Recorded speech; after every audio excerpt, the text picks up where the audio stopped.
before we actually set up a settlement, each individual should first practice these rules in his inner temple. We have to make sure that they are really appropriate and also practicable. May we gain experiences, share experiences, and help one another to reach the necessary level before we take the big step of living together physically.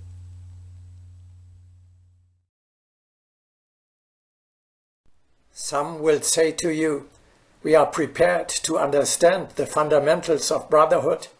We are ready to build up cooperation, but we are surrounded by such intolerable conditions that it is impossible to manifest greater readiness. In truth, there may be conditions that do not permit putting into practice that for which the heart is ready.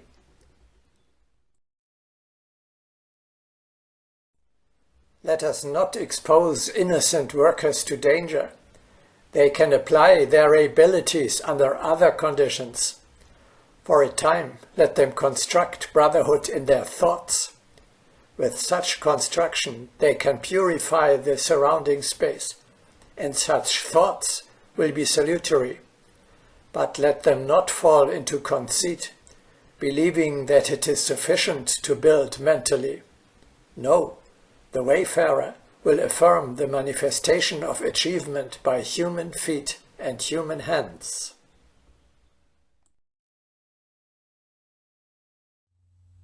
The natural way is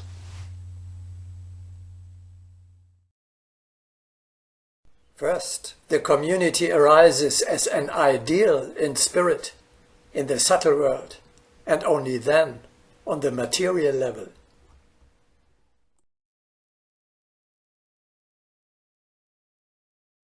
One may read in ancient covenants about heavenly cities.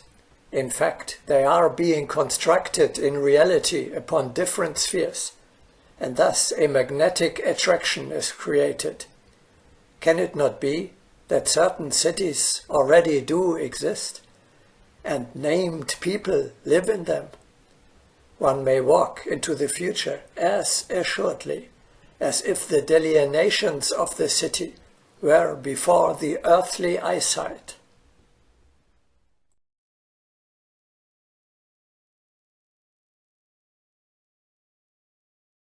One can realize only with difficulty how greatly needed for the earthly plane is subtle construction.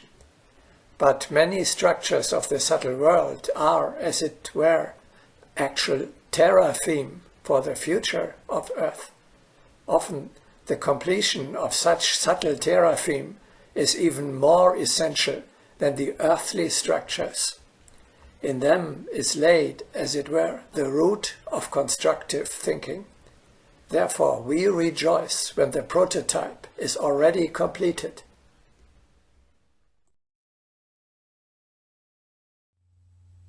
With this spiritual community, we create a subtle reality, which is, as we have often noticed, just as real as a material one.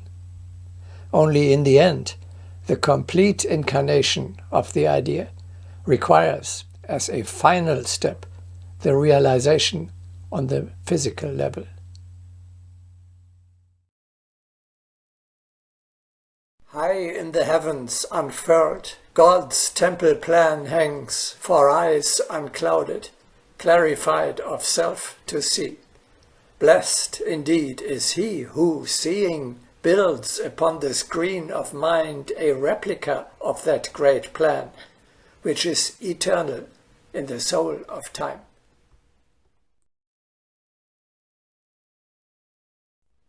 Thrice blessed is he who lays a stone upon the breast of earth, and lays so true to line that other hands may build upon it, and so may raise a simulacrum of that first, most wondrous plan of all.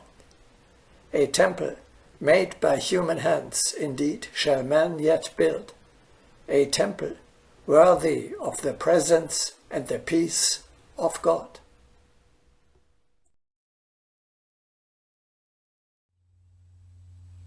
To start with, we do not need a village of our own to live according to our habits.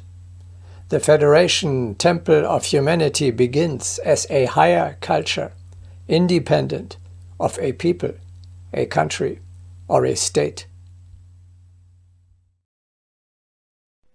The advanced civilization of the New World is independent of external conditions. In the meantime, we are living in the diaspora. As there is a Jewish culture in almost every country in the world, as there are German, Russian, and American Jews. Their holy scriptures, laws, rules, customs, and traditions unite them to a living community at all times, even if the temple in Jerusalem and the Jewish state were destroyed by the Romans 2000 years ago and only recently rebuilt. Of course, we are dreaming, like the Jews for 2 millennia, of our own Agni Yoga state, or of an autonomous republic like that of the monks of Mount Athos.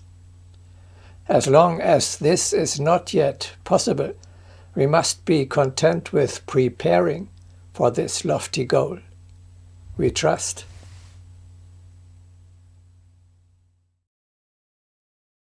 If only we work tirelessly, our dream will come true, when we ourselves are ready and when the time has come.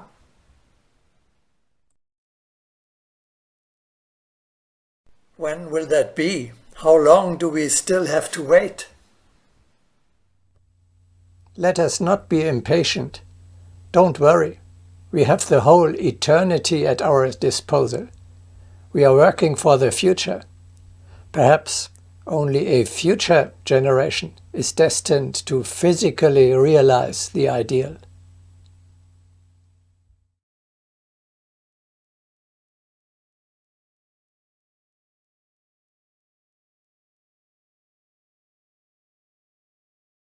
The Federation Temple of Humanity begins as a network of temples.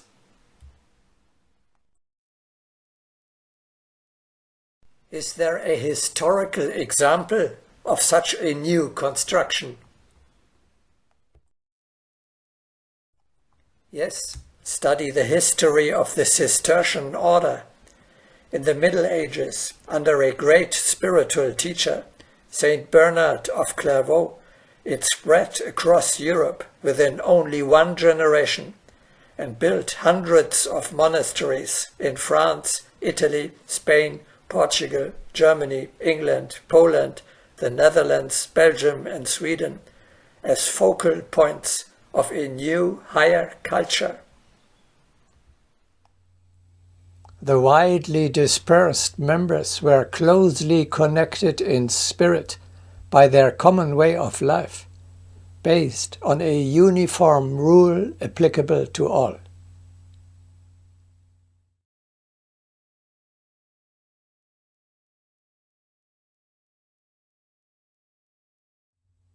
Studying and teaching Agni Yoga are indispensable basics, but of course not enough.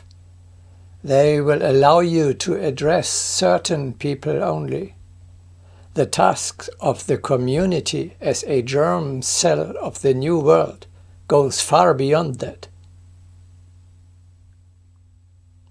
When you have established a spiritual order of living together, and the members have successfully practiced this virtual community for a while in their inner temple, you may proceed to take the next step. At least 8 Agni Yogis, 1 teacher and 7 disciples, form an association, a cooperative, or an order.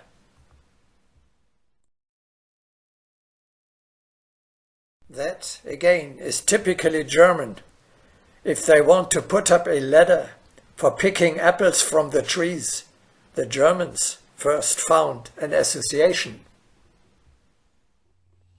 Well, if we want to build a spiritual center or a village, things are a little different. If we wish to establish a stronghold of the new world at a certain place, we require an institution that is supra-personal, that means independent of the ever-changing members. Only an association or an order provides the high level of commitment and the permanent organizational and legal framework necessary for our project. If we want to rent or buy land, houses or rooms, the beneficiary should be the community and not the individual members who might be gone tomorrow. For this we need financial resources, for example a bank account that belongs to the community and not to individual members. The creation of such a legal institution is a further step towards gradually embodying the idea of a spiritual center, which, for the time being, only exists as a thought building in the subtle world. The work of the group to found an association is initially of a spiritual nature, but nevertheless of the utmost importance. We need to draw up a constitution and a mission statement in which we define the goals we want to pursue and the paths we will take. For each field of activity a person in charge is appointed. Of course, according to the hierarchic principle, we need a chairman. We have to fix the membership fees, and so on.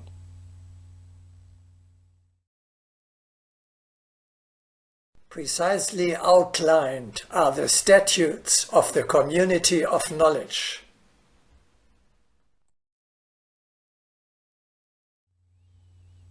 The association already appears in the outside world as part of social life.